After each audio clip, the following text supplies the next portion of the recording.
અને સુરતમાં duplicate cream બનાવતું એક કારખાનું ઝડપી પાડવામાં આવ્યું છે।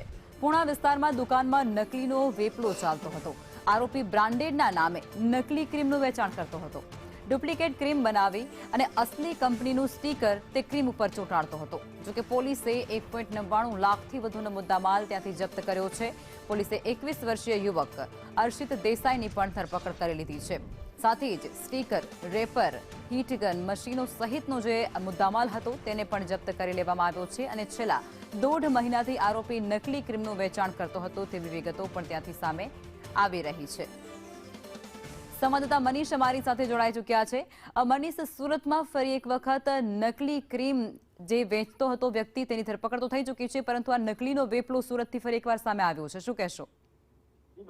કરીએ તો સુરત શહેર જાણે કે નકલીનું હબ બની ગયું હોય તેવું લાગી રહ્યું છે। એક બાદ એક નકલી ચીજ વસ્તુઓ મળી આવે છે। એ પછી નકલી પનીર હોય, નકલી ઘી હોય કે પછી નકલી કોસ્મેટિક વસ્તુ હોય, ત્યારે ફરી એકવાર સુરતના પૂણા વિસ્તારમાંથી આ નકલી કોસ્મેટિક ક્રીમ બનાવવાની આખી ફેક્ટરી છે તે ઝડપાઈ ચૂકી છે। આ જે ક્રીમ લગાવવાની વાત કરીએ તો એ મહિલાઓ ખાસ કરીને ઉપયોગ કરતી હોય છે અને ત્વચા ગોરી કરવા માટે અને જે કાળા ડાઘ છે એ કાઢવા માટે ની આ ક્રીમ છે। આ જે આરોપીઓ છે તે આ ક્રીમની અંદર હલકી કક્ષાનું મટીરિયલ વાપરીને તેને તૈયાર કરતા હતા અને બજારમાં મોંઘા ભાવે વેચતા હતા।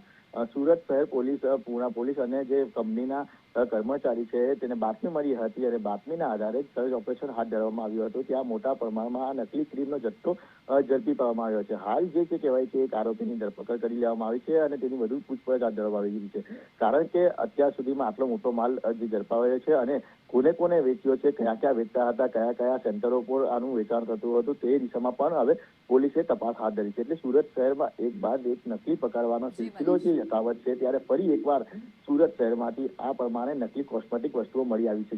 જી, આપ જોડાયા તે બદલ આપનો આભાર।